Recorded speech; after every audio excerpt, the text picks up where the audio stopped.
Hello students, how are you? I hope आप सब लोग ठीक होंगे। Okay students, welcome back to our YouTube channel Avantikulam education. हम बच्चों को फ्री एजुकेशन प्रोवाइड कर रहे हैं, जहां से आप फ्री में, बिल्कुल फ्री में जेईई और नीट की तैयारी कर सकते हैं। ठीक है, और इसी के चलते हम लोग फिजिक्स का क्लास 11 का वेक्टर चैप्टर कर रहे थे, जिसमें हम लोगों ने दो लेक्चर्स कर लिए थे। ठीक है, लास्ट लेक्चर में हमने एडिशन ऑफ वेक्टर्स देखा था, और इस लेक्चर में हम कंपोनेंट्स ऑफ वेक्टर देखने जा रहे हैं। What do you mean by components of vector? Okay, अच्छा चलिए तो फटाफट स्टार्ट करते हैं। कंपोनेंट्स ऑफ वेक्टर क्या होता है? ओके राइट, तो चलिए शुरू करते हैं। कंपोनेंट्स ऑफ वेक्टर, अच्छा आप बताइए कंपोनेंट्स आप क्या समझते हैं? कंपोनेंट्स इन द सेंस भाई, उस चीज का पार्ट, मतलब हम बोल रहे हैं कंपोनेंट्स ऑफ वेक्टर मतलब वेक्टर के पार्ट्स। हम बोलते हैं ना भाई कि कंपोनेंट्स ऑफ कंप्यूटर, तो हम क्या बोलते हैं? CPU, mouse, keyboard. वहीं हम वेक्टर के इस द्वारा पार्ट करने वाले, जो हमारा एक वेक्टर रहेगा उसके हम दो या दो से ज्यादा पार्ट करने वाले हैं।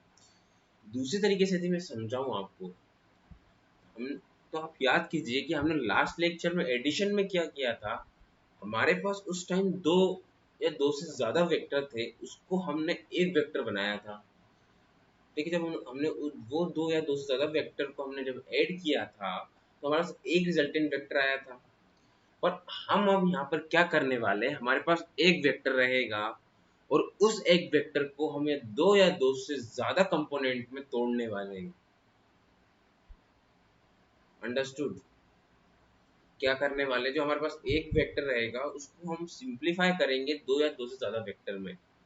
ठीक है, मेनली तो हम क्या करते हैं, हमारे पास तीन इंपॉर्टेंट मतलब कंपोनेंट्स होते हैं। एक तो एक्स डायरेक्शन में, वाई डायरेक्शन में और जेड डायरेक्शन में, उसी में हम सिंप्लीफाई करते हैं।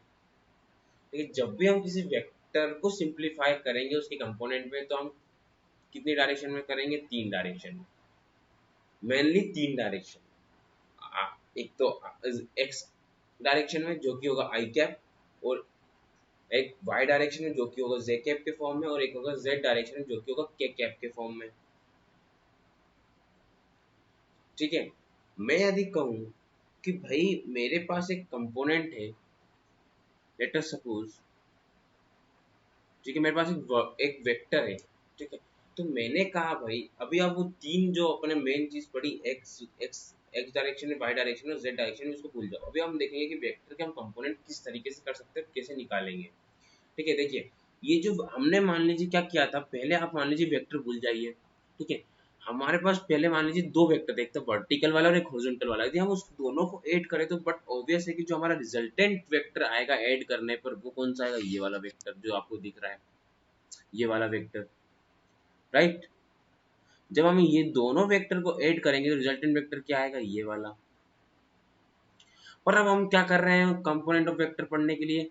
वो वेक्टर को सिंप्लीफाई करेंगे, वो वेक्टर को हम डिवाइड करेंगे दो वेक्टर में। तो अब हम क्या करेंगे, उस वेक्टर का अब हॉरिजॉन्टल कंपोनेंट निकालेंगे, और क्या निकालेंगे? Vertical component. भैया कि वेक्टर किस किस कंपोनेंट से मिलकर बना हुआ है, तो हमने देखा भाई कि हम इसका हॉरिजॉन्टल कंपोनेंट निकालेंगे, और क्या निकालेंगे? Vertical component. राइट, तो चलिए हमने एक वेक्टर बना दिया हॉरिजॉन्टल डायरेक्शन में, और एक वेक्टर बना दिया वर्टिकल डायरेक्शन में। अब भैया हमने बना तो दिया, बट अब इसका हॉरिजॉन्टल कंपोनेंट निकालेंगे कैसे, और इसका वर्टिकल कंपोनेंट निकालेंगे कैसे, ये करने वाली बात है। ठीक है, ये सोचने वाली बात है। राइट, तो देखिए सीधी सी बात यदि मैं बोलूं आपको, तो थोड़ा आप यदि गौर से देखेंगे कि आप पहले तो ये देखिए, ये जो एक आप ट्राइंगल दिख रहा होगा, ठीक है, हॉरिजॉन्टल कंपोनेंट वेक्टर और ये एक्स और जो ओरिजिन है उसके बीच में जो हॉरिजॉन्टल कंपोनेंट, और ये हमारा जो ये वेक्टर जो बना हुआ है वो आपका यदि मान लो हाइपोटेनियस, हॉरिजॉन्टल कंपोनेंट मान लो बेस, और एक जो साइड में आपको डॉट डॉट डॉट डॉट दिख रही है वर्टिकल में, वो हो गया आपका हाइट। तो यदि आप उसको थीटा जो आपको दिख रहा है एंगल को आप थीटा मानो, और तो हॉरिजॉन्टल कंपोनेंट निकालने की कोशिश करो, तो आप निकाल नहीं पाओगे यदि आपको वेक्टर गिवन है। तो वेक्टर का आपको मैग्नीट्यूड गिवन होगा, तो आप हॉरिजॉन्टल कंपोनेंट नहीं निकाल पाओगे क्या? cos theta is equals to base upon height, आपको थीटा भी दिया हुआ है, तो cos थीटा आपको पता है बेस अपॉन हाइपोटेनियस, तो हाइपोटेनियस पता है, आपको बेस निकालना है, तो आप इजीली हॉरिजॉन्टल कंपोनेंट निकाल लोगे। समझ रहे हो मेरी बात? सिमिलरली क्या होगा, जो वर्टिकल कंपोनेंट है, ठीक है, क्या जो वर्टिकल कंपोनेंट है उसको किस तरीके से निकालेंगे। अब वर्टिकल कंपोनेंट को मान लो भाई, वर्टिकल कंपोनेंट इतनी बड़ा होगा जो इसका परपेंडिकुलर है, जो इसका आपका हाइट है इस ट्राइंगल का जो हमने अभी बनाया, ये डॉट डॉट वाला, ठीक है, वही होगा। तो हमने भाई cos थीटा से निकाला बेस अपॉन हाइपोटेनियस, तो sine theta is equals to perpendicular hypotenuse नहीं होता क्या, होता है।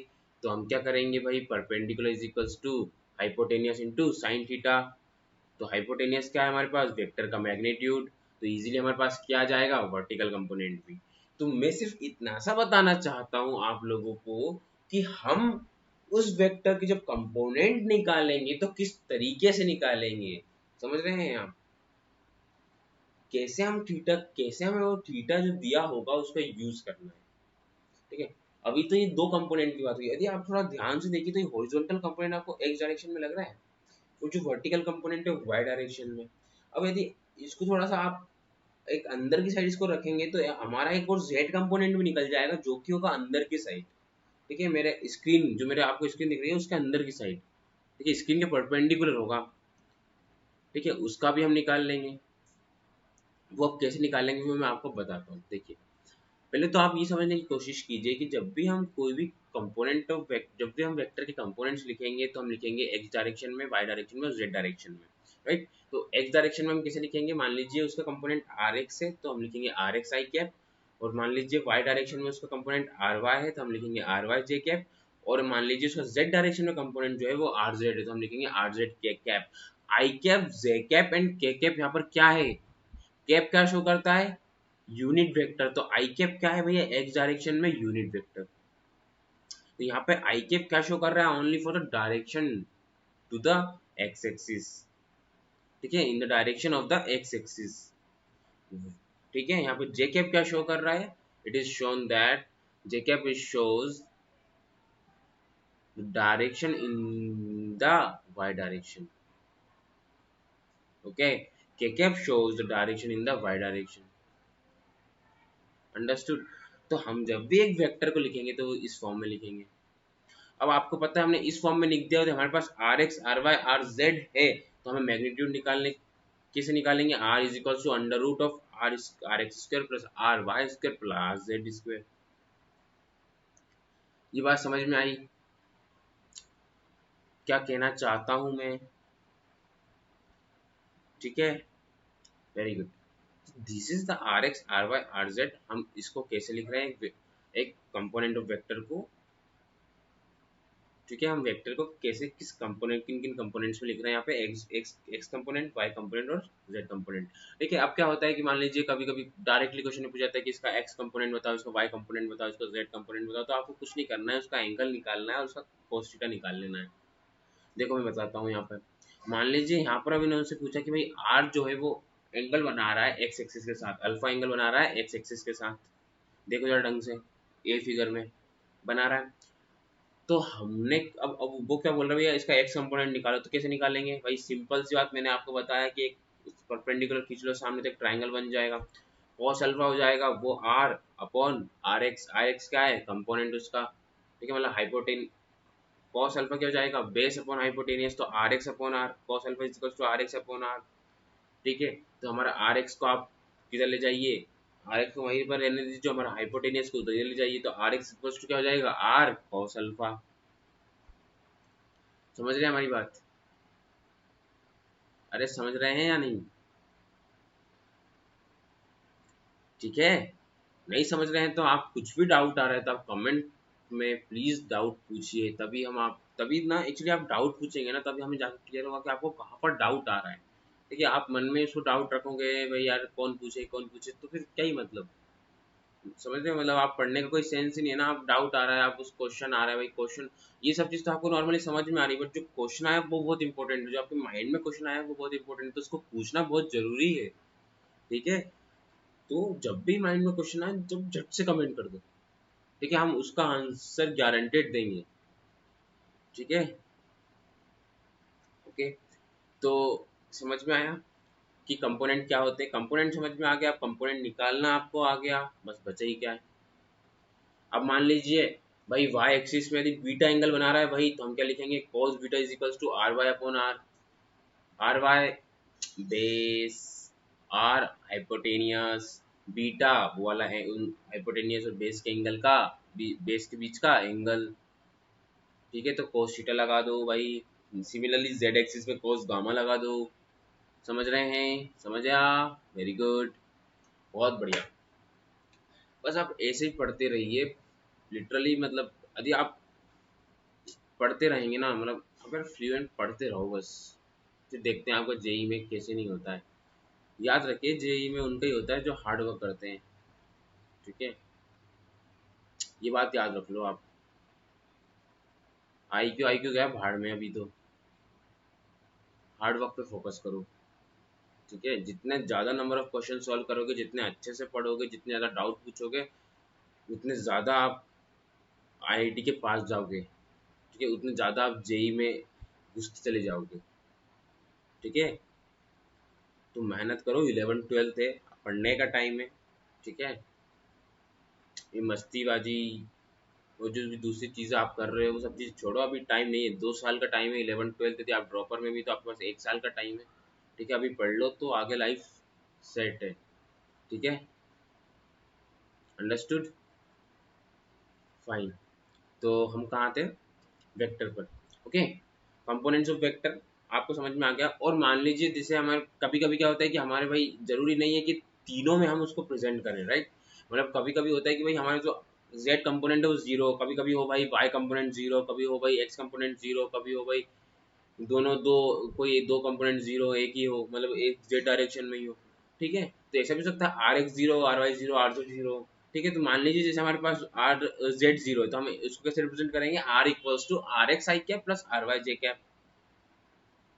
ठीक है, अब एक बात बताइए जरा ढंग से। ठीक है, थोड़ा सा यहाँ पर ध्यान दीजिएगा। ठीक है, यहाँ पे हमारे पास तो परपेंडिकुलर था एक्स एक्सिस और वाई एक्सिस। ठीक है, और अब फिगर बी में देखिए हमने क्या करा है कि दो ऐसे कंपोनेंट लिए कि जो कि परपेंडिकुलर नहीं है। जो हमारा वेक्टर है वो क्या कौन सा एंगल बना रहा है, अल्फा और बीटा। कभी कभी पूछा जाता है, वैसे मैंने ऐसे क्वेश्चन इसके देखे तो नहीं है, हाँ, बट एडवांस में आते हैं क्वेश्चन। बट ऑब्वियसली कि आपको कोई भी मतलब क्या होता है कि बच्चे नॉर्मली ये सॉल्व कर जाते हैं, यही उनको आता है कि भाई कोस थीटा निकाल के बेस निकाल लो तो कंपोनेंट निकल जाएगा। बच्चे को ये नहीं पता होता है, क्यों, क्योंकि भाई उसमें ध्यान नहीं जाता है। ठीक है, कंपोनेंट निकालना निकाल लेंगे, बट आप थोड़ा ध्यान से देखो, ये थोड़ा इंपॉर्टेंट है। ठीक है, यहाँ पर क्या है कि भाई आर एक्स एक एक्स और एक वाई जो है वो दोनों परपेंडिकुलर नहीं, यहाँ पे परपेंडिकुलर था तो आप इजीली निकाल रहे थे। आप नॉर्मली ट्रिग्नोमेट्री का लॉ लगा के, जो कि आपने 10th में पढ़ा हुआ है, बच्चे का जो फॉर्मूला था वो लगा के आप निकाल रहे थे। पर यहाँ पर बच्चे का फॉर्मूला काम नहीं आने वाला है, यहाँ पर एक लिगेंड लिगेंड का काम फॉर्मूला काम आने वाला है। समझ रहे हैं, तो एक बात याद रखिए कि थोड़ा ध्यान से पढ़िए। देखिए इसमें क्या है कि हमारे पास वेक्टर है, एक वेक्टर है वो अल्फा आर एक्स की डायरेक्शन में और वाई की डायरेक्शन में। ठीक है, तो अब जो एंगल और जो एक्स है और वाई है वो दोनों क्या है, परपेंडिकुलर नहीं है, तो ध्यान से देखिए। ठीक है, अब हम मान लीजिए हमें अब वो जो वेक्टर है उसके कंपोनेंट निकालने हैं, एक एक्स एक्स एक्सिस में और एक वाई एक्सिस में। ठीक है, तो हम कैसे निकालेंगे, उसके लिए एक सिंपल सा फॉर्मूला है भाई, आप जाके आगे टिग्नोमेट्री में भी पढ़ोगे, जब आपका टिग्नोमेट्री शायद आपने पढ़ा है या नहीं पढ़ा मुझे नहीं पता, बट पढ़ लिया हो तो शायद ये आपको पता होगा, नहीं पढ़ा हो तो अभी आप ये फॉर्मूला याद कर लीजिए, उस टाइम समझ लीजिएगा ये फॉर्मूला कहाँ से आया। ठीक है, और कैसे इसको कैसे डिराइव हुआ है ये। अभी के लिए आप इतना याद रखिए कि जब भी हमें कंपोनेंट निकालना है जो कि परपेंडिकुलर नहीं होंगे तो हम किस तरीके से निकालेंगे। ठीक है, मान लीजिए अल्फा एंगल है, एक्स डायरेक्शन में निकालना है, तो R upon sine 180 minus alpha plus beta लगा लो, equals to are x upon sine beta is equals to R Y upon sine alpha. इतना तो सॉल्व करते आता होगा, आर एक्स को एक जगह रखना है, साइन बीटा को इधर ले जाओ, और आर वाई को एक जगह रखना है, साइन अल्फा को इधर ले जाओ। ठीक है, फॉर्मूला तो सॉल्व करते आता होगा, वेरी, समझ गए। ठीक है, तो अब आप निकाल लोगे components of vector, I hope. ठीक है, बहुत इजी है, कोई वो नहीं है, बस आपको थोड़ा इस पर ज़्यादा फोकस करना है, ठीक है। ये तो आप धीरे धीरे अभी आप प्रैक्टिस करोगे ना तो ये तो आ ही जाएगा आपको फर्स्ट वाला, ठीक है। पर सेकंड वाला का थोड़ा ध्यान रखना, इसको हाईलाइट कर लेना आप, ठीक है। चलिए, अब हमारे पास नेक्स्ट टॉपिक पोजीशन वेक्टर, छोटा सा, मतलब ये बहुत इतना बड़ा नहीं कि हम वो एक वेक्टर टाइप, ठीक है। पोजीशन मतलब ये वेक्टर का 1% टॉपिक है, मतलब ये तो आ जाना चाहिए आपको, एक एक बार में समझाऊंगा, आ जाना चाहिए, ठीक है। देखिए, पोजीशन वेक्टर, पोजीशन वेक्टर थोड़ा देखिए क्या क्या बोलना चाहता है, उसका वर्ड क्या है। पोजीशन वेक्टर मतलब वो वेक्टर की पोजीशन बता रहा है, उस पॉइंट की पोजीशन बता रहा है, बस। क्या बता रहा है? पॉइंट की पोजीशन। क्या बता रहा है? पॉइंट की पोजीशन। ओके, अब मान लीजिए 3,5 मेरे पास एक पॉइंट है, हमें उसे वेक्टर फॉर्म में रिप्रेजेंट करना है, मतलब पोजीशन वेक्टर में रिप्रेजेंट करना है, तो कैसे करोगे, बस वो बताना है। 3,5 x इक्वल टू 3 और y इक्वल टू 5 है, तो कैसे करोगे, बस वो बताना है हमें। देखो क्या करना है, सिंपल। P पॉइंट है हमारे पास x, y, मतलब 3,5, ठीक है। ओरिजिन P पॉइंट है, तो OP is equals to 3 i cap, क्योंकि 3 क्या है, x इक्वल टू क्या है 3, तो हमारे 3 के साथ क्या लगेगा i कैप। मैंने बताया डायरेक्शन हमें, वेक्टर हम वेक्टर यहाँ बता रहे हैं ना, तो हमें डायरेक्शन स्पेसिफाई करना जरूरी है। 3 i कैप और प्लस 5 j कैप, बस इतना सा है भाई। उस जो आपको दिया है ना उसको यहाँ बता दो, आप उसको आ गए तो आप पोजीशन वेक्टर आ गया, ठीक है। जो जो पॉइंट दिए हुए हैं आपको, जो कोऑर्डिनेट दिए हैं उसको पोजीशन वेक्टर में करके दिखा दो मुझे, ठीक है। 5 4,5,6 कैसे लिखोगे पोजीशन वेक्टर में? 4 i cap plus 5 j cap plus 6 k cap, समझ गए? अच्छा, 9,9,9 कैसे लिखोगे? 9 i cap plus 9 j cap plus 9 k cap. अच्छा, 0,0,-2, सोचो जल्दी जल्दी सोचो, कैसे लिखोगे? -2 के कैप। अरे भाई, 0 आई कैप और 0 जे कैप लिखने की जरूरत ही नहीं, क्योंकि वो तो 0 हो गया। 0 इंटू आई कैप 0, 0 इंटू जे कैप 0, ठीक है। तो भाई कोई भी पोजीशन वेक्टर है तो उसको सिर्फ इतना सा प्रेजेंट करना है, इतना सा लिखना है, ठीक है। Very good. Now displacement vector, what do you mean by displacement vector? यार डिस्प्लेसमेंट वेक्टर तो बहुत, मतलब मेरे को नहीं लगता कि ये भी कुछ समझाने की ज़रूरत है। थोड़ा समझिए, आप खुद समझिए, स्क्रीन पर देख के समझिए। यहाँ पर हमारे पास दो पोजीशन वेक्टर दिए हुए हैं, देखिए जरा कोऑर्डिनेट दिए हैं, कोऑर्डिनेट समझ में आ रहा है ना। पोजीशन वेक्टर मतलब, अच्छा चलिए चलिए चलिए, एक और क्वेश्चन यहीं पे है। x1 y1 z1 कोऑर्डिनेट दिए हुए हैं, इसको पोजीशन वेक्टर में बताइए कैसे बताएंगे। x1 y1 z1, x1 i cap plus y1 j cap plus z1 k cap, ठीक है। बी का दिया हुआ है x2 y2 z2, x2 i cap plus y2 j cap plus z2 k cap, ये हो गया पोजीशन वेक्टर। देखिए लिखा है ना, OA is equals to x1 i cap plus y1 j cap plus z1 k cap, OB is equals to x2 i cap plus y2 j cap plus z2 k cap. i cap j cap k cap लगाना है यार, इतना simple है, ठीक है। अब देखिए important बात यहाँ पे ये है कि भाई हमारे पास OA दिया हुआ था। अब फिगर देखिए, फिगर क्या दिया हुआ था? ओ ए दिया हुआ था, मतलब ए का पोजीशन वेक्टर दिया हुआ था, और यहाँ पर बी का पोजीशन वेक्टर दिया हुआ था। अब हमें निकालना क्या था? ए बी निकालना था, ठीक है। ए बी वेक्टर निकालना था। कौन सा वेक्टर निकालना था? ए बी, तो हमें वो तो दिया नहीं था। तो हमें जब भी भाई दो पॉइंट दिए हुए हों, ठीक है, तो जब भी हमें उनके बीच का वेक्टर निकालना होता है तो हम क्या कर देते हैं, उनके बीच का, उनको क्या कर देते हैं, माइनस, ठीक है। मतलब एक कोऑर्डिनेट, एक जो पोजीशन वेक्टर है उसको माइनस कर देंगे दूसरे पोजीशन वेक्टर से। जैसे हमें निकालना है ए बी, तो माइनस कर दो भाई ओ बी माइनस ओ ए से बी तक निकालना है तो पहले बी आएगा फिर ए आएगा, मतलब बी से माइनस करना है ए को, ठीक है। ए से कहाँ जा रहे हैं? बी तक, ए बी निकालना है, ए बी वेक्टर। मान लीजिए यहाँ बी ए निकालना होता है तो हम क्या करते हैं, ओ ए माइनस ओ बी, और हमें क्या निकालना है? ओ बी, क्योंकि डायरेक्शन पता है भैया, ए बी वेक्टर और बी ए वेक्टर में अंतर क्या है? ए बी वेक्टर में ए से बी है, बी ए वेक्टर में बी से ए है, समझ रहे हैं आप? तो ए से बी निकालना है हमें, तो हम क्या करेंगे, ओ बी माइनस ओ ए। तो भाई सिंपल है, ओ बी क्या था हमारे पास, मैंने बताया, ओ ए क्या था, माइनस कर दो। बहुत ईजी है लिटरली, बहुत ईजी, ठीक है। तो ये जो आज का जो मेरा था ना, जो आज का लेक्चर था, वो सिर्फ ये बताने के लिए था कंपोनेंट ऑफ वेक्टर क्या होते हैं, हम उन्हें कैसे निकालते हैं, ठीक है, और पोजीशन वेक्टर क्या होते हैं, ठीक है, और उसके थ्रू हम डिस्प्लेसमेंट वेक्टर किसी या फिर दो पॉइंट के कोऑर्डिनेट दिए होते हैं तो हम वो कैसे निकालते हैं, ठीक है। ये आज का लेक्चर, ठीक है। यदि आपको कोई भी डाउट हो तो आप कमेंट सेक्शन में पूछिए, बिंदास पूछिए, ठीक है, निडर पूछिए, निडर होकर पूछिए, कोई दिक्कत नहीं है, ठीक है। और यदि डाउट कोई गलत भी होगा तो भी कोई दिक्कत नहीं है, ठीक है। कम से कम आपको डाउट आया तो आप उनसे तो अच्छे हो जो भाई डाउट पूछ के मन में रख रहे हैं ना, कम से कम आप उनसे तो अच्छे हो ना, तो भाई कम से कम डाउट आया है तो आप कमेंट बॉक्स में उसको लिखिए, कमेंट करिए, ठीक है। और देखिए, अवंतीकुलम जो है वो एक फ्री एजुकेशन प्लेटफॉर्म है, ठीक है। हमारे जो आप ऐप पर जाइएगा, हमारी वेबसाइट पर जाइएगा, आपको फ्री प्लेलिस्ट कोर्स मिलेगा, फ्री, ठीक है। जो आपका other coaching institute, other online coaching institute देते हैं, जो लोग मतलब पैसा लेकर देते हैं, हम उसी को फ्री में दे रहे हैं, ठीक है, उसी को फ्री प्रोवाइड कर रहे हैं, ठीक है। कोई कोई कोई पैसा नहीं, हम कोई चार्ज नहीं कर रहे हैं, ठीक है। It is free, pure free education platform, so you can please reach the our website and application, okay, and share our videos, share our lectures to those who need it, समझ रहे हैं, ठीक है।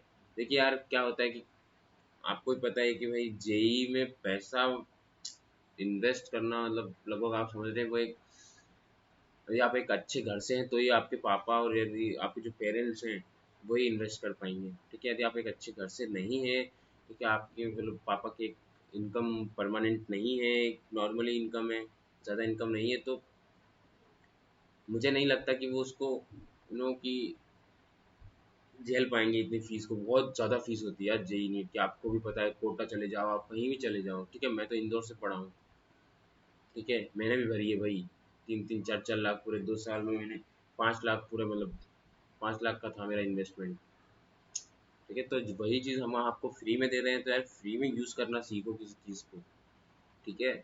आप लोग समझते हो भाई फ्री का है तो फालतू होगा, ठीक है, एक बार ट्राई तो करो, ओके।